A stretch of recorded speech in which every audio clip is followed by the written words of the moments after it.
আসসালামু আলাইকুম ওয়া রাহমাতুল্লাহি ওয়া বারাকাতুহু। বিসমিল্লাহির রহমানির রহিম। আলহামদুলিল্লাহি রাব্বিল আলামিন ওয়াল আকিবাতু লিল মুত্তাকিন ওয়াস সালাতু ওয়াস সালামু আলা নাবিয়্যিহি মুহাম্মাদিন ওয়া আলিহি ওয়া আসহাবিহি আজমাইন। আম্মা বা'দ। সম্মানিত দিনদার ভাই বোনেরা, আজকে আমাদের ক্লাসে পড়ানো হবে জবর জের পেশ কাকে বলে। মিম। এই মিম একটি হরফ। এই হরফের উপরে যদি একটি বাঁকা দাগ থাকে তাহলে এই বাঁকা দাগটির নাম হচ্ছে জবর। কি নাম? জবর। এই বাঁকা দাগটি যদি হরফের নিচে থাকে তাহলে এই বাঁকা দাগটির নাম হচ্ছে জের। আর এই হরফের উপরে যদি গোল চিহ্ন দিয়ে দাগ থাকে তাহলে এই চিহ্নের নাম হচ্ছে পেশ। তাহলে জবর জের পেশ। আমরা এখন অবশ্যই বুঝতে পারছি যে জবর জের পেশ কাকে বলে। উপরে যদি এক দাগ বাঁকা এক দাগ থাকে তাহলে সেই দাগকে বলা হয় জবর। ওইরকম বাঁকা দাগ যদি নিচে থাকে তাহলে সেই দাগকে বলা হয় জের। আর গোল দাগ দিয়ে যদি এরকম টান থাকে তাহলে সেই গোল চিহ্নের নাম হচ্ছে পেশ। আমরা জবর জের পেশ চিনলাম। এখন এই জবর জের পেশ এই তিনটি হরকতের উচ্চারণ কিরকম হবে আমি আপনাদেরকে সেই জিনিসটাই বুঝিয়ে দিচ্ছি।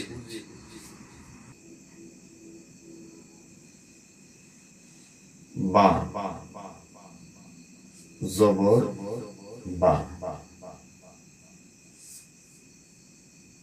বা জের বি। বা পেশ বু।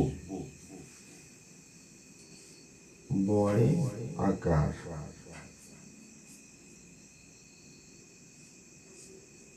বয় ঋষিকা।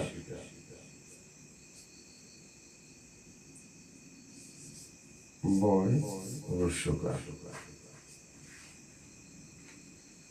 দেখুন এখানে বা জবর বা, অর্থাৎ জবরের উচ্চারণ হচ্ছে বাংলায় আকার। জবরের উচ্চারণ হচ্ছে বাংলায় আকার। বা জের বি, অর্থাৎ এই জেরের উচ্চারণ হচ্ছে বাংলায় ঋষিকা। জেরের উচ্চারণ হচ্ছে বাংলায় ঋষিকা।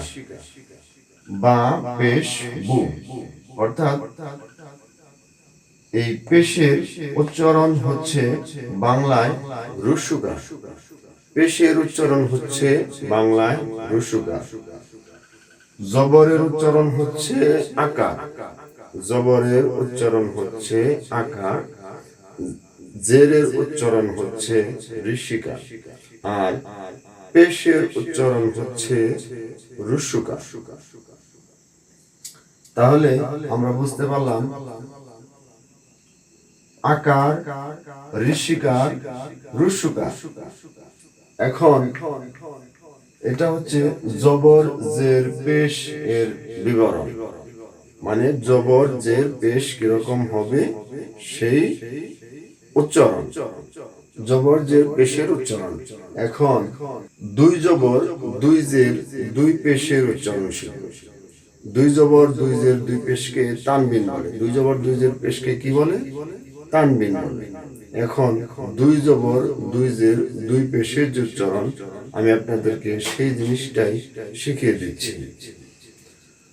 ধরেন এখানে বা জবর বা একটি জবর আছে, এখন যদি আমি এখানে দুইটি জবর দেই, বা দুই জবর বান, অর্থাৎ তানবিনের উচ্চারণ হবে বাংলায় দন্তের ন দিয়ে, দন্তের ন বাংলায় উচ্চারণ। তাহলে এখানে একটি ন দিলাম, তাহলে হয়ে গেল বান, বা দুই জবর বান, বা দুই জবর বান, এটি হচ্ছে তানবিন। এখন এখানে আছে জের বা জের বি, এখন এখানে যদি দুটি জের দেই তাহলে বা দুই জের বিন, এখানে শুধু ন বসিয়ে দিবেন, তানবিনের উচ্চারণটা হবে ন, দন্তের ন, বা দুই জের বিন, বা দুই জের বিন।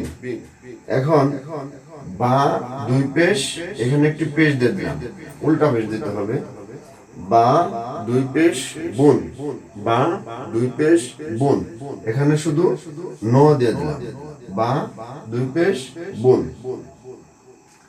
এটা হচ্ছে আপনার তানবিন। তানবিন দুই জবর দুই জের দুই পেশকে তানবিন বলে, সেই তানবিন হচ্ছে এখানে বা দুই জবর বান, বা দুই জের বিন, বা দুই পেশ বুন, বান বিন বুন। অর্থাৎ জবরের উচ্চারণ হচ্ছে, জবরের উচ্চারণ হচ্ছে আকার, জেরের উচ্চারণ হচ্ছে ঋষিকার, পেশের উচ্চারণ হচ্ছে রস্যকার, আর দুই জবরের উচ্চারণ হচ্ছে দন্তের ন, আর দুই জেরের উচ্চারণ হচ্ছে দন্তের ন, দুই পেশের উচ্চারণ হচ্ছে দন্তের ন। শুধুমাত্র জবরের দুই জবরের জায়গায় আকার দিয়ে বলবেন, দুই জেরের জায়গায় ঋষিকার দিয়ে বলবেন, এবং দুই পেশের জায়গায় রস্যকার দিয়ে বলবেন। তাহলে হয়ে যাবে এক জবর এক জের এক পেশ, এবং দুই জবর দুই জের দুই পেশ। এক জবর এক জের এক পেশকে হরকত বলে, আর দুই জবর দুই জের দুই পেশকে তানবিন বলে।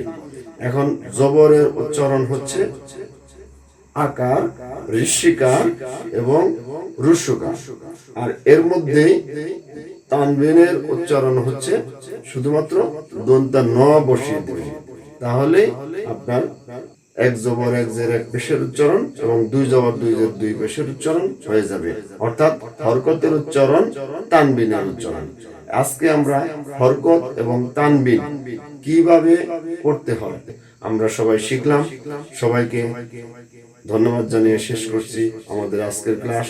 আসসালামু আলাইকুম ওয়া রাহমাতুল্লাহি ওয়া বারাকাতুহু।